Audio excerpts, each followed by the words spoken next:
Chapter 5. White-Driven Snow Sirens. Camp Stanley, South Korea. The night I ran from the sky, 1999. The hum of that flight still lives somewhere in my bones, a sound too steady to forget, too hollow to silence. It was 1999, and I was 19, headed to a foreign land I couldn't find on a map without squinting. The woman beside me cried the entire way, quietly, relentlessly. No words, no explanation. Her name escapes me now, but her tears lingered like perfume in the recycled cabin air. Every so often she'd wipe her face with the back of her hand and stare out the window as if she could see every consequence waiting ahead. I remember the faint smell of kimchi wafting through the aisles. The scent would soon become a permanent part of my days. Even in the chow hall, it was there, alongside rice, soup, and conversation that mixed languages but shared fatigue. We landed to the smell of diesel, smoke, and metal, the perfume of a land divided by war and still bleeding in silence. South Korea wasn't Fort Knox. There, I had struggled to keep up. Here, I was reborn in cold and endurance. By 1999, I had matured. I could run 4 miles without breaking stride, 160 pounds of wire and willpower, my body a clean machine running on adrenaline and 10% body fat. I carried the guidon, the flag of our formation, and on runs, I could circle the entire unit in under a minute. Every intake of air burned from nostrils to lungs, a fire that made me feel alive. Pain was just proof I was still here. We were warned, again and again, never cross the DMZ. The line between peace and oblivion wasn't a metaphor. It was a fence, humming with history and ghosts. Camp Stanley sat just shy of that divide, under the command of Lieutenant Colonel Schaefer, a man whose voice could split granite. We were GSE, ground support equipment, a platoon of mechanics and dreamers building something from nothing. The cold was relentless. The snow could bury you overnight, and when it did, you learned the language of turtle ditches. Yes, I landed in turtle ditches more than once. Trenches dug by exhaustion, sealed by snow. You'd fall asleep mid-watch, body folded, head tucked into your knees, the world fading beneath white silence. When the wind howled, it was a lullaby for soldiers too tired to be afraid. 𝐂𝐚𝐩𝐿, the ville, waited just beyond the gate. Neon lights flickered like sins that refused to sleep. Clubs with names like Club Paradise and the Blue Moon called to us. Soju burned smoother than whiskey and lied better. Every fight, every broken bottle, every bruise came down to the same thing: someone's husband, wife, boyfriend, or girlfriend. It was always over love, twisted by liquor and pride. We weren't fighting enemies. We were fighting our reflections. Liquor courage is a strange thing. It makes you 10 feet tall and bulletproof until it doesn't. I found myself in more than a few fights that year. Sometimes over nothing. Sometimes over everything. My crew, Ross from New Orleans, Cook from Detroit, Black from North Carolina, and Montgomery from Huntsville, Alabama, rode that same fine line between boredom and self-destruction. We were brothers built by circumstance, surviving nights that could have easily taken us. Sergeant Hayes Jones, from Florida, was the kind of man whose presence anchored chaos. He made the best jerk chicken this side of Kingston, and he nicknamed me Lil Dirty, after a long night cleaning weapons and cracking jokes that only tired soldiers could find funny. He saw something in me, something worth saving. When things went sideways, he was the one who pulled me back. Later, he would fight to remove the beer machines from the barracks, arguing no 19-year-old should have temptation sitting 2 feet from his door. Together, we made that change stick. But that night, none of that wisdom mattered. It started with laughter, the kind that hides something sharper underneath.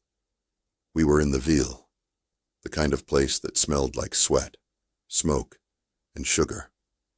The music pounded through cracked speakers, voices slurred and blended. I remember Ross laughing too loud, Cook arguing with someone at the bar, and me trying to play peacemaker. Then someone shoved someone. A chair scraped. Words turned to threats. "You need to back up, man," I said, palms up. "Ain't worth it." The guy, a big sergeant from another unit, sneered. "Tell your boy to watch his mouth." Ross laughed again, too loud, too long. "Man, we just talking. Chill out." The sergeant didn't chill. He swung. A bottle broke. The room erupted. I remember the sound first, a heavy thud, then shouting, the smell of liquor and metal and sweat. Someone hit me from behind. I turned, swung back, saw blood flash across a cheek that wasn't mine. In the Ville, fights were almost ritual, but in a foreign land, they came with a price. Off-post fights could mean international incident. The MPs came fast, red and blue lights washing over snow and neon alike. "Run!" someone shouted. I didn't ask who. Through the mud, through the panic that felt like music in my veins. My heart slammed against my ribs like it was trying to break free. The cold bit my skin, wind howling in my ears. I ran until I hit the Constantine wire, jagged metal teeth biting into the sky. I climbed. My palms shredded. My uniform tore. The wire sliced through flesh and adrenaline until the night swallowed me. I landed hard on the air pad. The taste of blood filled my mouth, metallic and hot. My ribs screamed. My hands were ribbons of red. My knees stung with gravel and ice. When I woke up, my body was a map of cuts and bruises. My hands were bandaged, my ribs tender, my skin screaming in protest. Every breath was a reminder of the night's madness. They called it misconduct. I called it mercy that I was still breathing. Punishment came swift. Extra duty, restriction, and the threat of being chaptered out. CA duty, charge of quarters, became my new home. That meant long nights guarding the barracks, watching others head into the Ville while I stayed behind with the echo of my choices. CA meant answering phones, logging patrols, and keeping watch when the world was drunk and sleeping. The walls creaked. The fluorescent lights hummed. I sat behind that desk with my thoughts for company. It was penance. When you fight in the military, especially in a foreign land, you don't just risk bruises. You risk your uniform, your rank, your name. Every action echoes through command. Off-base fights were seen as failures of discipline, reflections of leadership gone wrong. You didn't just answer for yourself. You answered for your unit, your commander, your country's image. That was the burden of wearing the flag. You were accountable even when you were broken. When I finally stood before the board, I faced a half-moon of brass and expectation. They asked everything. What happened that night? Why didn't you stop? What does honor mean to you? What have you learned? I told them the truth, that I wasn't drunk because I loved drinking. I was drunk because I didn't know how to stop feeling.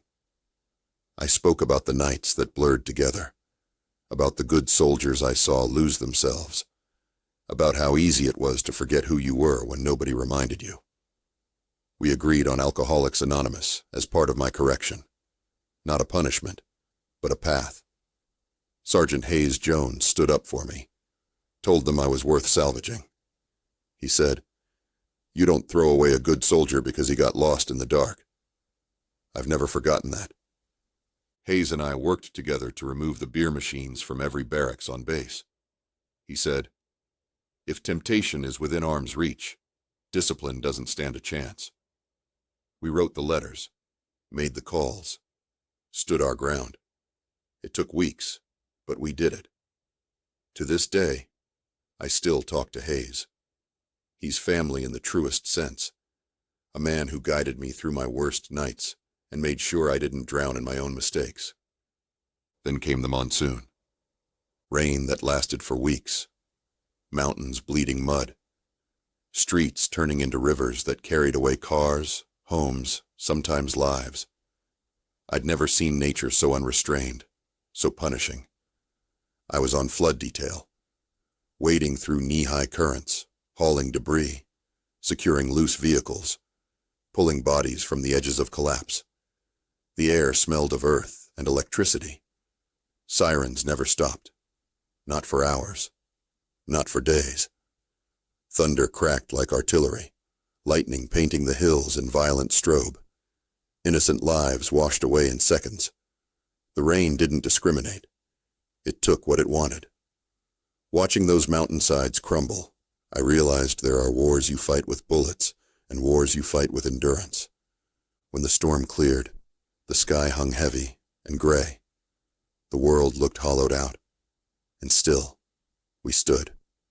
I fulfilled my duties. I did not get discharged. Instead, I was reassigned back to the States, to Fort Hood. The boy who had arrived in Korea full of noise left quieter, heavier, and changed. Years later, the sirens would return. Different place, different kind. West Road. Blood on my hands. A woman in a truck. Another in a store. The echoes pulled me back to that night in Korea. It all blurred. The snow, the sirens, the woman crying on the plane.